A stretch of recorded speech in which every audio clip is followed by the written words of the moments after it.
ஓம் நம சிவாய. வாழ்க வளமுடன், வாழ்க வளமுடன், வாழ்க வளமுடன்.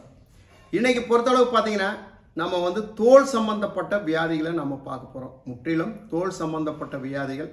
இதை உள்மருந்தா எப்படி எடுக்கணும், வெளி மருந்தா நம்ம எடுத்துக்கணும், மாத்திரை வேண்டியில மருந்து வேண்டியதை நம்ம ஏபிகே விலாசுடைய தாட்டுங்க. இன்னைக்கு பொறுத்தளவு பார்த்தீங்கன்னா கோவை இலை பற்றி நம்ம இதோடைய பயன்பாடுகள்லாம் என்ன, இதை எப்படிலாம் எடுத்துக்கணுன்றது ஒரு டாபிக் பார்க்குறோம்.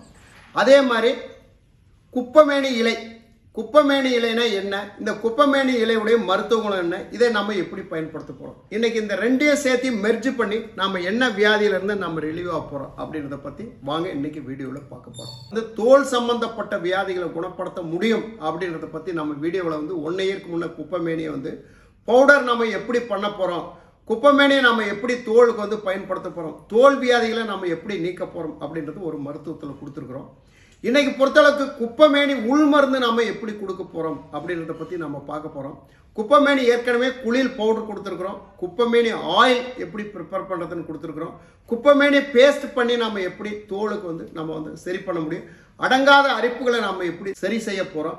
இந்த வெரிகோஸ் புண்ணானதை நம்ம எப்படி நீர் வடிகிறதை எப்படி நம்ம இது பண்ண போகிறோம். படர் தாமரைகளை நம்ம எப்படி செய்ய போகிறோம். சொரியாசிஸ்களை நம்ம எப்படி சரி பண்ண போகிறோம் அப்படின்றத பற்றி தான் இந்த மூலிகைங்க குப்பமேனி. நம்ம நிலத்தில் இருக்கும்போது குப்பமேனி எப்படி இருக்குது, நம்ம புடுங்கின பின்னால் எப்படி இருக்குது, நம்ம வீடியோவோட கடைசியை நம்ம பார்க்கும்போது எப்படி இருக்குன்னு எல்லாம் மாறி இருக்கும்.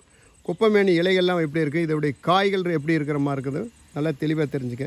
இன்றைக்கி மருத்துவம், குப்பமேனியுடைய மருத்துவம் என்ன, இதோடைய மேனே பார்த்தீங்கன்னா தங்கத்துக்கு இணையானது தான் இந்த குப்பமேனி இலை. இப்போ நம்ம வீடியோவில் பார்த்தீங்கன்னா குப்பமேனி இலை நமக்கு அப்படியே வாடி போச்சு. ஏன்னா தண்ணியில் இருந்தால் தான் அந்த மாதிரி இருக்கும். தண்ணி விட்டு வெளியில் வரும்போது வாடிடும். இதோடைய நிறங்கள் இப்படி தான் இருக்கும். இது முத்தன செடி அல்லைங்க, இள செடி, சீக்கிரமாக வாட ஆரம்பிச்சிடும். சரிங்களா? இப்போ குப்பமேனின்றது இதை பற்றி நாம் பார்க்குறோம். நமக்கு கோவை இலை, கோவை இலை நம்ம எப்படி எடுத்துக்க போகிறோம், இதோடைய மருத்துவங்களும் என்ன பண்ணும், நம்ம குப்பமேனியை பற்றி நம்ம பேசணும். இதை எப்படி எடுக்கிறது அதை தொடர்ந்து பார்க்கலாங்க.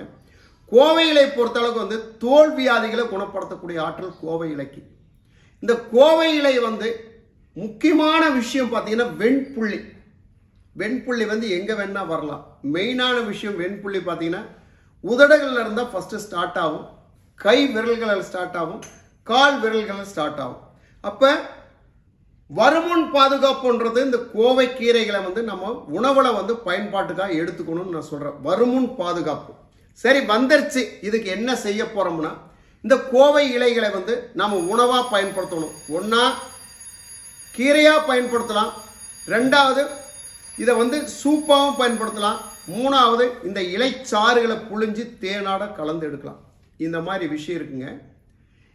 தோல் வியாதி என்னும் போது பார்த்தீங்கன்னா இண்டிவிஜுவலாக வெண்புள்ளையை குணப்படுத்துறதுக்கு கோவை இலை, கோவக்காய், பாவை இலை, பாவக்காயை பற்றி நாம் பேசியிருக்கிறோம். கோவை இலை பார்த்தீங்கன்னா கோவையில் இப்படி தான் இருக்கும். இது வேலி சைடுகள் இருக்கும், ரோட்டோரத்தில் தரைசில் அப்படியே படர்ந்துருக்கும். நம்ம இப்படி தான் கோவையில் இருக்கும். நீங்கள் இந்த மாதிரி பார்த்தீங்கன்னா கோவையில் இப்படி பிடிங்கிட்டு நம்மளுடைய மருத்துவ குணத்துக்கு நம்ம இதெல்லாம் எப்படி நம்ம பயன்படுத்த போகிறோம் அப்படின்ட்டு. இது நிறைய பூடுகளாக இருக்கும். நம்ம வேணுன்ற அளவுக்கு நம்ம கொடிகளை மட்டும் எடுத்துக்கிட்டு நம்ம வீட்டில் போய் நம்ம இதை சமைக்கிறதுக்கு நம்ம இதெல்லாம் எப்படி எடுக்கணும், இதை எப்படி நம்ம சமையலுக்கு நம்ம பயன்படுத்த போகிறோம், இது என்னென்ன வியாதிகளை குணப்படுத்தும் அப்படின்றத நம்ம தெளிவாக பார்த்துக்கலாம். கோவை இலைச்சாரும் குப்பமேனி இலைச்சாரும் கசக்கி எடுத்து உடல் முழுவதும் பூசி ஒரு 3 நாள் 1 மணி நேரம் 2 மணி நேரம் வச்சு குளிச்சிங்கன்னா அடங்காத அரிப்பு ஸ்டாப் ஆயிருக்கு. எந்த தொந்தரவு வராது. 1 நாள் போட்டாவே இருக்கும். இதாட நீங்கள் என்ன செய்றீங்க அப்படின்னா விரலி மஞ்சளை நல்லா நுணுக்கி அரைச்சிக்கிட்டு கோவை இலை ஒரு கைப்பிடியும் குப்பமேனி இலை ஒரு கைப்பிடியும் நல்லா அரைச்சிக்கணும். அரைச்சி எடுத்துட்டு நல்லா பூசி தலையிலிருந்து எல்லாம் பூசி, பொடுகா இருந்தாலும் சரி எதாக இருந்தாலும் இதை எடுத்துக்கணும். உடலில் கூட உள்மருந்தாக எடுக்கும்போது பார்த்தீங்கன்னா நம்ம உள்ளக்குள்ளே இருக்கிற அல்சர்களாக இருந்தாலும் சரி, புண்கள் இருந்தாலும் சரி, கிருமிகளாக இருந்தாலும் சரி, கட்டிகளாக இருந்தாலும் சரி, குணப்படுத்தக்கூடிய ஆற்றல் உள்மருந்தை எடுத்துக்கலாங்க. குப்பமேனி இலையும் கோவை இலையும் பாவை இலையும் சேர்த்திக்கணும். பாவை, கோவை, குப்பமேனி இலை இதை சேர்த்து நல்லா அரைச்சி புழிஞ்சு எடுத்துங்க. புழிஞ்சடிச்சு ஒரு 5 ml எடுத்துங்க, உள்ளுக்குள்ளார எடுத்துங்க. புண்கள் எப்பேற்பட்ட புண்கள், ஆறாத புண்களுக்கு ஆற்றக்கூடிய ஆற்றல். அல்சர்னு சொல்லுவீங்க, ஆனால் அது வேற விஷயமா மாறும். அல்சர்ன்றது 1 முறை 2 முறை 3 முறை நான் ஏற்கனவே ஆல்ரெடி சொல்லியிருக்கிறேன். அதுக்கு எல்லாம் எப்படி எடுத்துக்கணும்னு சொல்லிடுறேன். மாட்டு கோமியம், பசுமாட்டு கோமியம் ஒரு 5 ml வாரத்தில் 2 நாள் 3 நாள் உள்ளார எடுத்துங்கன்னு. ஏன்னா வந்து கேன்சர் கட்டிகளாக இருந்தாலும் சரி, கேன்சர் செல்களாக இருந்தாலும் சரி அழிக்கக்கூடிய ஆற்றல் பசுமாட்டுடைய கோமியம். அதே மாதிரி அன்னாச்சி பழம் தண்ணியில் நல்லா சுடு தண்ணியில் போட்டு நல்லா வேவிச்சு அந்த ஒரு டம்ளர் எடுத்துக்க சொல்லியிருக்கிறேன். புற்று வரக்கூடிய செல்களை வந்து அகற்றதுக்கு அது மாதிரி எடுத்துக்க சொல்ல. அந்த மாதிரி விஷயத்தில் நமக்கு வந்து கோவை இலை வந்து நம்ம கை கொடுக்கும்.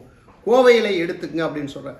அதே மாதிரி கோவை இலையும் அரும்பில் குப்பமேனி இலையும் சேர்த்து நல்லா அரைச்சி சாறு எடுத்து உடல் முழுசும் தேய்ச்சிங்க. அடங்காத அரிப்பாக இருந்தாலும் 5 நிமிஷத்தில் குணமாயிரும். அதே மாதிரி உள்மருந்துக்கு வந்து அருகம்பில்ல வந்து நல்லா அரைச்சி சாறு எடுத்து புளிக்காத மோரில் டெய்லி ஒரு டம்ளர் எடுத்துட்டு வாங்க. தோல் வியாதியிலிருந்து நீங்கள் ரிலீவ் ஆகிக்கலாம். எப்பேற்பட்ட தோல் வியாதியாக இருந்தாலும் தானே குணமாகும். அதே மாதிரி ரத்தம் சீரா ஓடும், ரத்த விருத்தியாகும். அரும்பில் எப்பேற்பட்ட மூளைகளை வந்து தீராததுக்கிற ஒரு அரும்பில்ல தீருன்னு சொல்லுவாங்க, முன்னோர்கள் சொல்லுவாங்க. அரும்பிலுடைய தன்மை ரத்தத்தை சுத்தம் பண்ணக்கூடிய ஆற்றல், ரத்தத்தில் இருக்கக்கூடிய கிருமிகளை அழிக்கக்கூடிய ஆற்றல் அரும்பிலுக்கு. இந்த மாதிரி நிறைய விஷயங்கள் இருக்குது. நம்ம ஏபிகே விலாசில் நிறைய விஷயங்கள் இருக்குது. மக்கள் நிறைய ஃபோன் பண்ணி கேட்டுட்டு இருக்கிறாங்க. நம்ம ஒவ்வொன்றும் நம்ம சொல்ல முடியும். ஏன்னா வந்து எது எதுக்கெல்லாம் என்ன அப்படின்னு நம்ம சொல்ல முடியும். ஆனால் இருந்தாலும் நம்ம வீடியோக்குள்ளே இருக்குது. அதை பார்த்து நீங்கள் பயன்படுத்திட்டு இதில் எதுனா சந்தேகம்னா என்னை கூப்பிட்டு நீங்கள் கேளுங்க, தவறுதல் கிடையாது. என்னுடைய வந்து ஒவ்வொரு நம்பரும் நான் கொடுத்துருப்பேன். ஒவ்வொரு வீடியோவில் இருக்குது, நீங்கள் தேட வேண்டிய அவசியம் இல்லை. இந்த தேன் சம்பந்தப்பட்டதும் ஒரு வீடியோ கொடுத்துருக்குறேன். நல்ல தேன் கொடுத்துருக்குறேன். இந்த தேன் வந்து நம்ம எப்படி எடுக்கணும்னு சொல்லியிருக்கிறேன். சின்ன குழந்தைங்களுக்கெல்லாம் பார்த்தீங்கன்னா பாவை இலை நல்லா கசக்கி தேன் கலந்து உள்ளார எடுத்துக்கங்க. அதே மாதிரி கோவை இலையும் நல்லா கசக்கி தேன் கலந்து உள்ளார எடுத்துக்கங்க. குப்பமேனி இலைச்சாரும் கசக்கி தேன் கலந்து உள்ளார எடுத்துங்க. இது சின்ன குழந்தைங்களுக்கெல்லாம் நீங்கள் கொடுக்கலாம், தவறுதல் வராது. தோல் சம்பந்தப்பட்ட வியாதிக்கு நான் இதை சொல்கிறதெல்லாம் நீங்கள் எடுத்துங்க. பாவை இலை, கோவை இலை, குப்பமேனி இலை இதெல்லாம் வந்து இந்த சாறு பார்த்தீங்கன்னா 1 ஸ்பூன் 2 ஸ்பூன் நல்லா கசக்கி எடுத்துக்கிட்டு இது எடுத்துக்கணும். இதை உடலில் தேய்ச்சி குளிக்கிறதுக்கு சொல்லியிருக்கிறேன். புடுகு சம்பந்தப்பட்டதுக்கு தேய்ச்சி குளிக்கிறதுக்கு சொல்லியிருக்கிறேன். தேய்ச்சி குளிக்கிறதுக்கு உடல் முழுசும் தேய்ச்சி குளிக்கிறதுக்கு மஞ்சள், விரலி மஞ்சளை வந்து போட்டு அரைச்சி எடுத்துங்க. தலைக்கு மட்டும் குளிக்கணும் அப்படின்னும் போது அரும்பில்லும் குப்பமேனி கோவை இலை நல்லா இது பண்ணி தலைக்கும் தேய்ங்க. எப்பேற்பட்ட பொடுகாக இருந்தாலும் சரி, பேன் இருந்தாலும் சரி, ஈறு இருந்தாலும் சரி குணமாகும், முற்றிலும் குணமாகும். எல்லாம் அழிஞ்சு உங்களுக்கு எந்த தொந்தரவும் இல்லாத போகும். இதை எடுக்கிறதுனால, உள்மருந்தாக எடுக்கிறதுனால நிறைய விஷயங்கள் வந்து உங்களுக்கு கிடைக்கும். இந்த கீரி பூச்சி சம்பந்தப்பட்டது இருந்தாலும் சரி, தோல் வந்து அங்கங்கே வெள்ளைப்படிதல் இருந்திருந்தாலும் சரி, அரிப்பு இருந்திருந்தாலும் சரி முற்றிலும் குணமாகும். அதே மாதிரி பார்த்தீங்கன்னா இந்த மலச்சிக்கல் அடிக்கடிக்கு நிறைய பேருக்கு மலச்சிக்கல் வரும். என்னத்தான் சாப்பிட்டாலும் முடியாது. ஒரு பாத்ரூம் போகிறத்தனாக்கிறோம், ஸ்மோக் பண்ணிட்டு போவாங்க, இல்லைன்னா டீ சாப்பிட்டுட்டு போவாங்க, இல்லைன்னா சுடுதண்ணி சாப்பிட்டுட்டு போவாங்க. இதுக்கெல்லாம் ஒன்றும் கிடையாதுங்க. நிறைய ஒரு எக்ஸசைஸை கொடுத்துருக்குறேன். மலம் தானே வரும். காலையில் எந்திரிச்சது கை கால் மூஞ்சில கழுவிட்டு ஒரே ஒரு எக்ஸசைஸ் பண்ணிட்டீங்கன்னா தானே மலம் வரும். மலம் இலைக்கு வரணும் அப்படின்னா நிறைய கீரைகள் எல்லாம் நிறைய எடுத்துங்க. கொய்யாக்காய் எடுத்துங்க, பப்பாளி பழம் எடுத்துக்கன்னு சொல்லியிருக்கேன். அதே மாதிரி கீரை வகைகள் பார்த்தீங்கன்னா இது வந்து மலச்சிக்கலை வந்து முற்றிலும் வந்து குணப்படுத்தக்கூடிய ஆற்றல். அப்படியே லேசாக கொஞ்சம் கொஞ்சமாக பைல்ஸ் உள்நோக்கி போக ஆரம்பிக்கும். எடுத்ததுமே ஆகாது, உள்நோக்கி போக ஆரம்பிக்கும். பைல்ஸ் இருக்கிறவங்களுக்கு ஆசன வாயில் உங்களுக்கு ரத்த கசிவு ஏற்படும் போது பைல்ஸ் கண்டிப்பாக வரும். அதே மாதிரி உடல் உஷ்ணம் அதிகமாக இருக்குது, எனக்கு தொந்தரவாக இருக்குது, காரம் சாப்பிட்டாவே பைல்ஸ் வந்துடுது, எனக்கு சிரமமாக இருக்குன்னா சோற்று கற்றாழை எடுத்துங்க. ஜெல்லு டெய்லி எடுங்க. ஒரு கைப்பிடி அளவுக்கு நல்லா மேலே சீவிட்டு உள்ளே இருக்கிற வெள்ளை ஜெல்லுகளை அதை எப்படி ப்ரிப்பேர் பண்ணணும், எப்படி சாப்பிடணும், அது தனியாக வீடியோவில் கொடுத்துருக்குறேன். அந்த மாதிரி எடுத்துங்க. உடல் உஷ்ணத்துலேருந்து ரிலீவ் ஆனவே பைல்ஸ் குணமாகும். அப்போ நீங்கள் வந்து இந்த காரமெல்லாம் ஒரு கொஞ்ச நாளைக்கு ஸ்டாப் பண்ணணும். அதுக்கப்புறம் நீ தொடர்ந்து காரம் எடுக்கலாம், தவறுதல் கிடையாது. உடல் உஷ்ணத்தை வந்து ரிலீவ் பண்ணிக்கணும். இந்த மாதிரி விஷயம் தாங்க. இப்போ பொறுத்தளவுக்கு பார்த்தீங்கன்னா இந்த கோவை இலைகளை வந்து நாம் வந்து நிறைய பறித்து எடுத்து வச்சுக்கிட்டு இன்னைக்கு ஒரு கோவை இலை கடைசல். இது பார்த்தீங்கன்னா சீரகம், மிளகு, வரமல்லி, அதே மாதிரி பார்த்தீங்கன்னா வரமிளகாய், உப்பு, சிறிதளவு எண்ணெய், மஞ்சத்தூள், இவ்வளோதாங்க. சின்ன வெங்காயம் கொஞ்சம் நிறைய எடுத்துக்கணும். வேணா நீங்கள் பாசி பருப்பு நல்லா வேக வச்சு இதையும் சேர்த்து வேக வச்சு நல்லா கடைசியில் எடுத்துங்க. இந்த மாதிரி உணவே மருந்து எடுங்க. சாப்பாட்டில் இந்த மாதிரி உணவை எடுங்க. நான் சொல்லக்கூடிய வியாதிகள் அத்தனை முற்றிலும் குணமாகும். இப்போ நம்ம இதெல்லாம் பறித்து எடுத்துக்கிட்டு நல்லா வேவிச்சு நல்லா கடைஞ்சி எடுத்துக்கிட்டு சாப்பிட்றத தொடர்ந்து நம்ம வீடியோவில் பார்க்கலாங்க. இப்போ இதை வந்து பார்த்தீங்கன்னா நான் சொல்லியிருக்கிறேன், தண்ணியில் நல்லா எப்படி நம்ம அலாசணும், இதை சுத்தமாக எப்படி பார்க்கணும். இப்போ நம்ம ஒரு இலையில பார்த்தீங்கன்னா அசுவினி எப்படி இருக்கும், பேக் சைடில் தான் இருக்குது, முன் சைடு இருக்காது. இந்த மாதிரி எடுத்துங்க. இன்றைக்கி பார்த்தீங்கன்னா நான் நிறைய கழுவி கொண்டுட்டு வந்திருக்கிறேன். பாருங்கள் எப்படி ஒரு கத்தையவே கொண்டு வந்திருக்கிறேன். இதை பார்த்தீங்கன்னா நம்ம வந்து தோல் வியாதிக்கு நீங்கள் தலையை வந்து பறிக்கணும்னு அவசியம் இல்லை. இப்படி கொடியாட கொண்டு வந்து நல்லா வெட்டி போட்டு நல்லா அரைச்சி உடல் முழுசும் தேய்ச்சி குளிக்கலாம், தவறுதல் கிடையாது. இதை உணவாக எடுக்கும் போது இந்த தலைகளை மட்டும் நல்ல பூச்சி இல்லாமல் இந்த மாதிரி வந்து சின்ன சின்னதாக இப்படி வந்து கட் பண்ணிக்கங்க. சரிங்களா? இப்போ கட் பண்ணிவிட்டு இதை வந்து நான் சொன்ன மாதிரி நல்லா தண்ணி ஊற்றி நல்லா அப்படியே வேவிக்கணுங்க. நிறைய தண்ணி ஊற்றிடக்கூடாது, இதே தண்ணி விடும். சரிங்களா? வேவிச்சு கடைஞ்சி இதை நம்ம எப்படி எடுத்துக்கலாம், இந்த மாதிரி பறிச்சுக்கலாங்க. சரிங்களா? பாருங்க, பார்த்தீங்கன்னா நம்ம வந்து நல்ல இலைகளை மட்டும் நம்ம பறிச்சுக்கிட்டோம். நமக்கு வேணுன்ற அளவுக்கு எல்லாமே பறிச்சுக்கிட்டோம். இந்த மாதிரி நம்ம எடுத்துக்கலாங்க. நம்ம ஏற்கனவே சுத்தமாக கழுவிட்டோம். இப்போ பார்த்தீங்கன்னா இவ்வளோ இலைகள்லாம் எடுத்துக்கிட்டோம். இந்த கொடிகள் தான் இருக்குது. பாருங்கள் எப்படி இருக்குன்னு பாருங்கள், வெறும் கொடிகள் தான். இப்போ இதில் இருந்து ஒன்று ரெண்டையும் நம்ம எடுத்துக்குவோம். நம்ம எப்படி இதெல்லாம் பறிச்சிங்க எப்படின்றது உங்களுக்கு தெரிஞ்சுக்கணும். ஏன்னா வந்து ஈஸியான மெத்தடுன்னு வச்சுங்களேன். பாருங்கள் எப்படின்னு பாருங்கள்.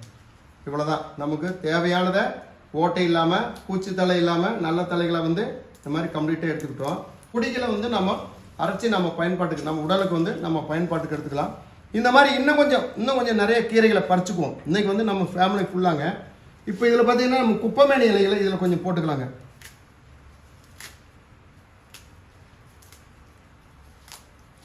நான் சொல்லியிருக்கிறேன், எல்லாமே உணவே மருந்து தாங்க. ஆறாத எப்பேற்பட்ட தோல்வியாதியாக இருந்தாலும் குணமாகும். உள் மருந்தாக நம்ம எடுத்துக்கிறோம். சரிங்களா? பாருங்க, நமக்கு வந்து பார்த்தீங்கன்னா கோவை கீரை கடைசல் பார்த்தீங்களா, கோவை இலையுடைய கடைசல் எப்படி இருக்குன்னு பாருங்க, எவ்வளோ பசுமையாக இருக்கும். இப்போ நம்ம சிறிதளவு நம்ம போட்டுக்கலாம். நான் வீடியோ பண்ணுறதுக்கு முன்னே நிறைய சாப்பிட்டாச்சுங்க. ஏன்னா இருந்தாலும் நம்ம இந்த கடைசல் சாப்பிட்லாமா, எதனா சைட் எஃபெக்ட் வருமா அப்படின்ற ஒரு தாட்டு வரக்கூடாது. 100ல் பார்த்தீங்கன்னா யாரோ ஒருத்தர் கண்டிப்பாக வரும், சார் இதெல்லாம் சாப்பிட்லாமா, எதனா ஆயிருமா அப்படின்னு கேட்குறவங்க நிறைய பேர் இருக்கிறாங்க. எங்கிட்ட நேர்லேயே ஃபோன்லேயே நிறைய பேர் கேட்பாங்க. ஏன்னா சந்தேகங்கள், சில பேர்த்துக்கு வந்து சந்தேகங்கள் எப்பயுமே முடியாது, வாழ்நாள் முழுசும் சந்தேகங்கள் இருக்கும். அதனால் தவறுதல் கிடையாது. இந்த மாதிரி எடுத்துக்கங்க. பாசி பருப்பு இருந்தாலும் சரி போட்டுக்கங்க, துவரம் பருப்பு இருந்தாலும் போட்டுக்கலாம். இல்லைன்னா வெறும் கீரையை வந்து நம்ம வந்து கடைஞ்சிக்கலாம். சரிங்களா? ஆனால் நல்ல சுவையாக இருக்குங்க. இது வந்து கோவை கீரையுடைய கடைசல் வந்து ரொம்ப சுவையாக இருக்கும். அதே மாதிரி ராகி களி இருந்ததுன்னா எடுத்துக்கிட்டோம்னா ரொம்ப சுவையாக இருக்கும் கீரையை பொறுத்த அளவுக்கு.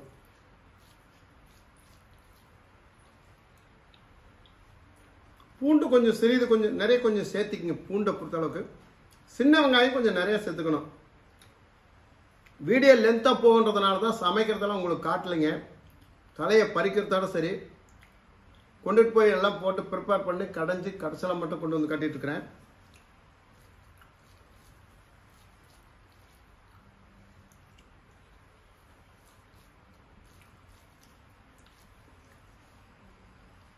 இந்த மாதிரி எடுத்துங்க. உடலுக்கு எந்த தொந்தரவு வராது. நான் சொன்ன மாதிரி விஷயம் தோல் அலர்ஜி சம்மந்தப்பட்டது முற்றிலும் குணமாகும். அதே மாதிரி வெண்புள்ளி இருக்கிறவங்க இந்த மாதிரி ரெகுலர் எடுத்துக்கங்க. நிறைய ஸ்ப்ரெட் ஆகாது. ஏதோ ஒரு இடத்துல 1-2 வந்திருந்தாலும் சரி, 4-5 வந்திருந்தாலும் சரி, அப்படியே வந்து ஸ்டாப் ஆக ஆரம்பிக்கும். ரத்தத்தில் ஒரு கிருமிகள் வந்து இருக்கிறதுனால நம்ம தோல் உடைய நிறங்களை மாற்றக்கூடிய ஆற்றல் இருக்குது. அதனால கோவை கீரைக்கு வந்து கண்ட்ரோல் பண்ணுறதுக்கு அதனுடைய ஆற்றல் இருக்குது. இதனால் இதை எடுத்துங்க. வருமுன் பாதுகாப்போம். கோவை கீரை சாப்பிட்றது ரொம்ப உடலுக்கு நல்லது. கோவை இலை சாப்பிட்றது நல்லது. கோவை காய் சாப்பிட்றது நல்லது. இதை கம்ப்ளீட்டாக சாப்பிட்டுட்டு நம்ம வீடியோ வந்து பண்ணிடலாங்க.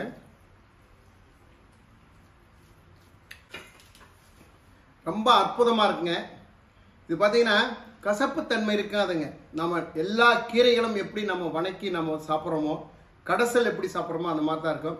உடலுக்கு வந்து நம்ம ஒரு அற்புதமான ஒரு விஷயம். நோய் நொடியிலிருந்து வெளிவாழலாம். மீண்டும் நாளை சந்திப்போம். 4 ஒரு மூலிகளே. நன்றி, வணக்கம். ஓம் நம சிவாய. வாழ்க வளமுடன், வாழ்க வளமுடன், வாழ்க வளமுடன்.